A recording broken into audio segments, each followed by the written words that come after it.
तर जून महिन्याचे लाडकी बहीण योजनेचे पैसे लाडक्या बहिणींच्या खात्यात का जमा झालेले नाहीत याबद्दल अधिकृत माहिती समोर आलेली आहे आणि ही माहिती महिला व बालविकास मंत्री अदिती तटकरे यांनी एक्स वरती पोस्ट करून दिलेली आहे। आता थोडक्यात मी सांगतो की अधिकृत माहिती काय असते। तर मी प्रत्येक वेळी सांगतो की अधिकृत माहिती मिळाल्यावर व्हिडिओ येईल। मागच्या व्हिडिओमध्ये पण बोललो केवायसीच्या की अधिकृत माहिती आली की मी तुम्हाला व्हिडिओच्या माध्यमाने कळवणार आहे। तर अधिकृत माहिती म्हणजे एखाद्या सरकारी कर्मचाऱ्याने किंवा एखाद्या मंत्रीने अधिकृतपणे ती माहिती एखाद्या सोशल मीडियावरती किंवा मीडियाच्या समोर बोललेली असते किंवा ती माहिती त्या माध्यमांना दिलेली असते, त्याला अधिकृत माहिती म्हटलं जातं। किंवा एखादं शासनाचं परिपत्र किंवा एखादा शासनाचा लिखित निर्णय जो जारी करण्यात आलेला असतो एखाद्या बाबीबद्दल योजनेबद्दल, तर त्याला अधिकृत माहिती असं म्हटलं जात असतं। ही गोष्ट लक्षात ठेवा, म्हणजे ती अधिकृत माध्यमांकडून आलेली असते। तर आता अधिकृत माहिती समजली असेल, पण आता आपण समजून घेऊया जून महिन्याचा हप्ता लाडक्या बहिणींच्या खात्यात का जमा झालेला नाहीये। आणि यावरती सध्या न्यूज चॅनल्स वरती तुम्ही चर्चा ऐकलीच असेल, परंतु अदिती तटकरे यांनी स्पष्टपणे एक्स वरती पोस्ट करून ही माहिती दिलेली आहे।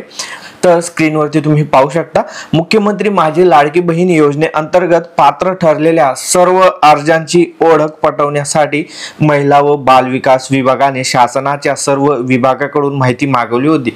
मी तुम्हाला परवाच्या व्हिडिओमध्ये पण सांगितलं की फॉर्मची जी आहे तर ती पडताळणी केली जात होती, कोण पात्र आहे कोण अपात्र आहे। 7 कारणं दिलेली होती मी की या 7 कारणांमध्ये तुम्ही बसत नसाल तर तुम्ही अपात्र आहात। तर ती जी माहिती आहे की ते पडताळणी करत होते। यानुसार माहिती व तंत्रज्ञान विभागाने सुमारे 26.34 लाख लाभार्थी अपात्र असताना देखील लाडकी बहीण योजनेचा लाभ घेतल्याची माहिती समोर आलेली आहे। म्हणजे पडताळणी करत असताना 26.34 लाख असे लाभार्थी महिला आहेत की त्या अपात्र आहेत, तरी ते या योजनांचा लाभ घेत होते। तर यात काही लाभार्थी एकापेक्षा जास्त योजनांचा लाभ घेत होते। मी तुम्हाला त्या 7 कारणांच्या व्हिडिओमध्ये सांगितलं की संजय गांधी निराधार योजना, श्रावणबाळ योजना, अशा खूप साऱ्या काही योजना आहेत की ज्या 1500 पेक्षा जास्तचा लाभ महिलांना मिळतो। त्या योजनांचा पण लाभ घेत होत्या त्या महिला आणि लाडकी बहीण योजनेचा सुद्धा लाभ घेत होत्या। तर त्या या महिला आहेत की यात काही लाभार्थी एकापेक्षा जास्त योजनांचा लाभ घेत असल्याचे, काही कुटुंबामध्ये 2 पेक्षा जास्त लाभार्थी असल्याचे, तर काही ठिकाणी पुरुषांनी अर्ज केल्याच्या बाबी निदर्शनास आल्या आहेत। म्हणजे कुटुंबामध्ये 2च व्यक्ती फॉर्म भरू शकतात, 2 महिला, एक विवाहित महिला आणि एक अविवाहित महिला। तरी काही कुटुंबांमध्ये एकापेक्षा जास्त म्हणजे 3 किंवा 4 किंवा 5 महिलांनी लाभ घेतलेला आहे। त्यामुळे त्या महिलांचे सुद्धा, त्या कुटुंबाचे सुद्धा इथे पैसे बंद करण्यात आलेले आहेत।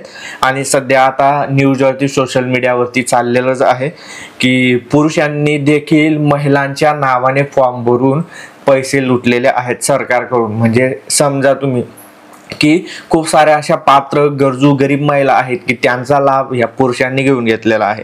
आता येथे बघा, याच्या माहितीच्या आधारे जून 2025 पासून, आता जून महिन्याचाच हप्ता आलेला नाहीये, तर याच्या माहितीच्या आधारे जून 2025 पासून या 26.34 लाख अर्जाचा लाभ तात्पुरत्या स्वरूपात स्थगित करण्यात आलेला आहे। म्हणजे तुम्हाला जर का जून महिन्याचा हप्ता मिळाला नसेल तर या गोष्टीमध्ये तुमचा फॉर्म अडकलेला आहे। तात्पुरत्या स्वरूपात म्हणजे कायमस्वरूपी नाही, तात्पुरत्या स्वरूपात येथे जून महिन्यापासून जो हप्ता आहे तर तो त्यांनी थांबवलेला आहे। त्यामुळे जर का तुमचा हप्ता आला नसेल तर तुम्ही या 26.34 लाख लाभार्थ्यांमध्ये येतात किंवा मग तुमचा फॉर्म मध्ये काही अडचणी असेल, जसं की आधार कार्डला बँक खातं लिंक नसेल किंवा इतर काही मिस्टेक, परंतु त्यांनी येथे या गोष्टी स्पष्ट केलेल्या आहेत। आता या व्यतिरिक्त पात्र असलेल्या सुमारे 2.25 कोटी पात्र लाडकी बहीण योजनेच्या लाभार्थ्यांना जून 2025 महिन्याचा सन्मान निधी वितरित करण्यात आलेला आहे। आता ज्या पात्र होते तर त्यांना पैसे मिळालेले आहेत आणि जे अपात्र होते तर त्यांचे पैसे ते थांबवण्यात आलेले आहेत जून महिन्यापासून। त्याबरोबर तात्पुरत्या स्वरूपात लाभ स्थगित केलेल्या 26.34 लाख लाभार्थ्यांच्या माहितीची संबंधित जिल्हाधिकाऱ्याकडून शहानिशा करून त्यापैकी जे पात्र ठरतील त्यांचा लाभ शासनामार्फत पुन्हा सुरू करण्यात येईल। आता हे 26.34 लाख लाभार्थी अपात्र ठरवण्यात आलेले आहेत तात्पुरत्या स्वरूपात, तर याची जिल्हा अधिकाऱ्यांकडून माहिती घेतली जाईल, म्हणजे यांची पुन्हा पडताळणी होईल आणि ती पडताळणी पूर्ण बारकाईने होईल आणि त्यामध्ये खरोखर कोण पात्र आहे, खरं कोण अपात्र आहे याची शहानिशा केल्यानंतर जे पात्र असतील तर त्यांचे हप्ते सुरू होतील पुन्हा, आणि जे अपात्र असतील तर त्यांना कायमस्वरूपी हा लाभ बंद करण्यात येणार आहे। त्यानंतर शासनाची दिशाभूल करून चुकीच्या पद्धतीने लाभ घेणाऱ्या बनावट लाभार्थ्यांवर कारवाई करायची याबाबत माननीय मुख्यमंत्री देवेंद्र फडणवीस साहेब, उपमुख्यमंत्री एकनाथ शिंदे साहेब आणि उपमुख्यमंत्री अजितदादा पवार यांच्यासोबत चर्चा केल्यानंतर मग ते निर्णय घेणार आहेत। म्हणजे जे आता अपात्र आहेत, खरोखर जे सरकारची दिशाभूल करताय, जे सरकारला लुटताय योजनांच्या माध्यमातून, मग त्यांच्यावर कारवाई करायची की नाही ते नंतर निर्णय घेणार आहेत। परंतु आता तरी या लेखावरून किंवा या माहितीवरून असं स्पष्ट होतं की ज्यांना जून महिन्यापासून हप्ता बंद झालेला आहे तर ते या अपात्र 26.34 लाख लाभार्थ्यांमध्ये येतात, ही गोष्ट लक्षात ठेवा। त्यानंतर एक शासन निर्णय, तुम्हाला मी सांगितलं की अधिकृत माहिती म्हणजे जे अजून शासन निर्णय त्यांनी जारी केलेला आहे त्याबद्दल माहिती आपण पुढच्या व्हिडिओमध्ये पाहणार आहोत। काही अशा लाडक्या बहिणी राहणार आहेत की त्यांना कायमस्वरूपी लाभ येथे पुढे बंद होणार आहे आणि ते शासन निर्णयात काही बदल झालेले आहेत, ती माहिती आपण पुढच्या व्हिडिओमध्ये पाहणार आहोत। व्हिडिओ आवडला असेल तर लाईक करा, शेअर करा आणि अशाच अधिकृत माहितीसाठी चॅनलला सबस्क्राईब आणि फॉलो करा। मी अविनाश तिरमले पुन्हा भेटू अशाच एका नवीन व्हिडिओमध्ये, तोपर्यंत जय महाराष्ट्र, जय काँग्रेस।